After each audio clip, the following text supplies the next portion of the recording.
He's in Hollywood. That isn't too far from this crummy place, and he comes over and visits me practically every weekend. He's going to drive me home when I go home next month, maybe. He just got a Jaguar, one of those little English jobs that can do around 200 miles an hour. It cost him damn near $4,000. He's got a lot of dough now. He didn't used to. He used to be just a regular writer when he was home. He wrote this terrific book of short stories, The Secret Goldfish, in case you never heard of him. The best one in it was The Secret Goldfish. It was about this little kid that wouldn't let anybody look at his goldfish because he'd bought it with his own money. It killed me. Now he's out in Hollywood, DB, being a prostitute. If there's one thing I hate, it's the movies. Don't even mention them to me. Where I want to start telling is the day I left Pensy Prep. Pensy Prep is the school that's in Hagerstown, Pennsylvania. You probably heard of it. You've probably seen the ads anyway. They advertise in about 1,000 magazines, always showing some hotshot guy on a horse jumping over a fence. Like as if all you ever did at Pensy was play polo all the time. I never even once saw a horse anywhere near the place. And underneath the guy on the horse's picture, it always says, "Since 1888, we have been molding boys into splendid, clear-thinking young men. Strictly for the birds." They don't do any damn near molding at Pensy, and they do it at any other school. And I didn't know anybody there that was splendid and clear-thinking at all. Maybe 2 guys, if that many, and they probably came to Pensy that way. Anyway, it was the Saturday of the football game with Saxon Hall. The game with Saxon Hall was supposed to be a very big deal around Pensy. It was the last game of the year, and you were supposed to commit suicide or something if old Pensy didn't win. I remember around 3 o'clock that afternoon, I was standing way the hell up on top of Thompson Hill, right next to this crazy cannon that was in the Revolutionary War and all. You could see the whole field from there, and you could see the 2 teams bashing each other all over the place. You couldn't see the grandstand too hot, but you could hear them all yelling, "Deep Terrific" on the Pensy side.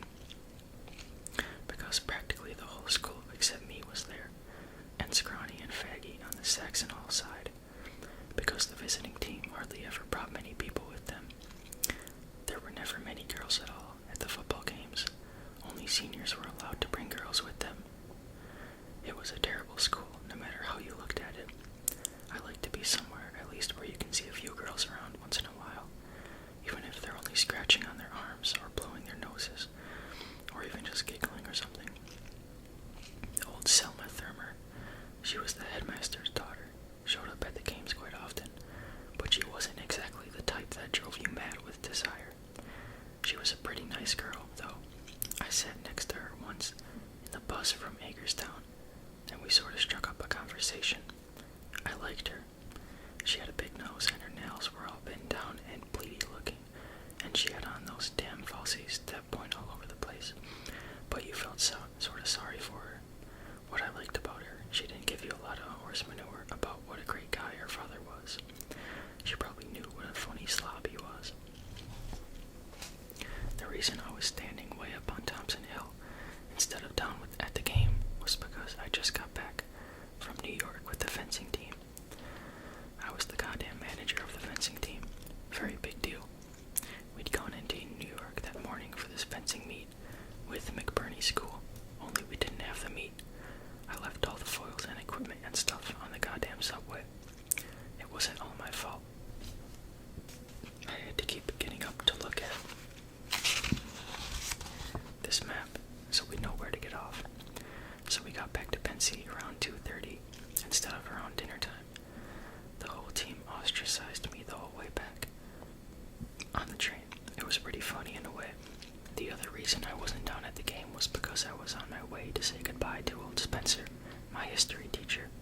He had the gripe, and I figured I probably wouldn't see him again till Christmas vacation started. He wrote me this note saying he wanted to see me before I went home. He knew I wasn't coming back to Pensy. I forgot to tell you about that. They kicked me out.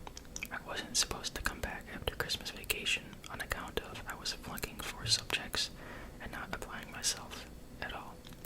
They gave me frequent warning to start applying myself.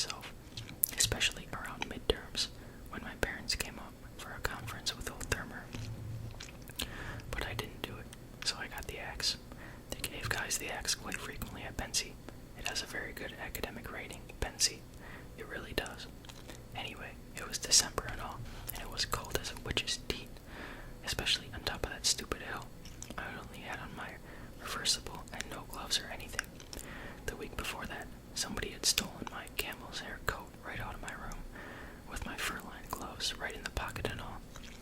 Pensy was full of crooks. Quite a few guys came from these very wealthy families, but it was full of crooks anyway. The more expensive a school is, the more crooks it has. I'm not kidding. Anyway, I kept standing next to that crazy cannon looking down at the game and freezing my ass off. Only I wasn't watching the game too much. What I was really hanging around for, I was trying to feel some kind of a goodbye. I mean, I've left schools and places I didn't even know I was leaving them. I hate that. I don't care if it's a sad goodbye or a bad goodbye, but when I leave a place, I like to know I'm leaving it. If you don't, you feel even worse. I was lucky. All of a sudden, I thought of something that helped to make me know I was getting the hell out. I suddenly remember this time in around October that I and Robert Titchener and Paul Campbell were chucking a football around in front of the academic building. They were nice guys, especially Titchener. It was just before dinner and it was getting pretty dark out, but we kept chucking the ball around anyway. It kept getting darker and darker and we could hardly see the ball anymore, but we didn't want to stop doing what we were doing. Finally, we had to. This teacher that taught biology, Mr. Zambesi, stuck his head out the window in the academic building and told us to go back to the dorm and get ready for dinner.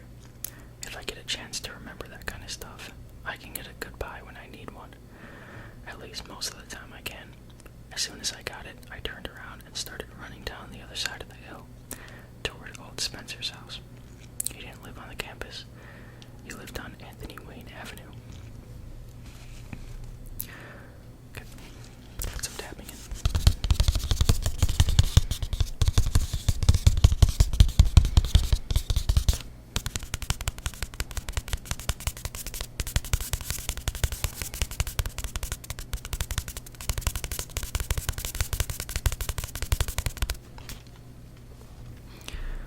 I ran all the way to the main gate, and then I waited a second till I got my breath. I have no wind, if you want to know the truth. I'm quite a heavy smoker, for one thing. That is, I used to be. They made me cut it out. Another thing, I grew 6.5 inches last year. That's also why I practically got TB and came out here for all these goddamn checkups and stuff. I'm pretty healthy though. Anyway, as soon as I got my breath back, I ran across Route 204. It was icy as hell and I damn near fell down. I don't even know what I was running for. I guess I just felt like it. After I got across the road, I felt like I was sort of disappearing. It was that kind of crazy afternoon, terrifically cold and no sun out or anything, and you felt like you were disappearing every time you crossed the road.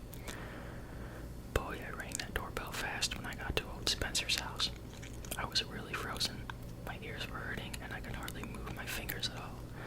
Come on, I said right out loud, almost. Somebody open the door. Finally, old Mrs. Spencer opened it. They didn't have a maid or anything, and they always opened the door themselves. They didn't have too much dough. Holden, Mrs. Spencer said, how lovely to see you. Come in, dear. Are you frozen to death? I think she was glad to see me. She liked me at least. I think she did. Boy, did I get in that house fast. How are you, Mrs. Spencer? I said. How's Mr. Spencer? Let me take your coat, dear, she said. She didn't hear me ask how Mr. Spencer was. She was sort of deaf. She hung up my coat in the hall closet and I sort of brushed my hair back with my hand. I wear a crew cut quite frequently and I never have to comb it much. How have you been, Mrs. Spencer? I said again, only louder so she'd hear me. I've been fine. I've been just fine, Holden. She closed the closet door. How have you been? The way she asked me, I knew right away old Spencer told her I'd been kicked out.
me know in the comments what you think of these. If you enjoy them, if you don't enjoy them. I really want to know so I can push out the